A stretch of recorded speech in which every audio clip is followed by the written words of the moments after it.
амалҳо барои рушди устувор дар солҳои 2018-2028 ва конфронси созмони милали муттаҳид ОИБ дар соли 2023 бо иштироки ташаббускори марафони глобалӣ дар қисмати Тоҷикистон ва Осиёи марказӣ хонум Мина Гули дар ҳудуди Тоҷикистон доир шуда ки чунин шумо моро истиқбол гирифтед. Over the last 3 weeks, I have run from the Aral Sea in Uzbekistan to here Dushanbe along the Amu Darya, the Zarafshan, the Panj and the Vanj rivers. Қариб 3 моҳ мешавад ки ман аз Амударё то дарёи Зарафшон дар ин муддат ман раҳ мегардам.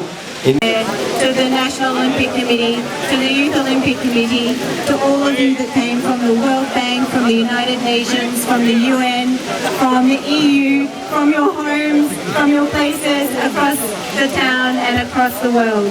I am completely blown away. I am just like one person from Australia that stood up and said, I want to change the world. And here we are all together, not one, but many.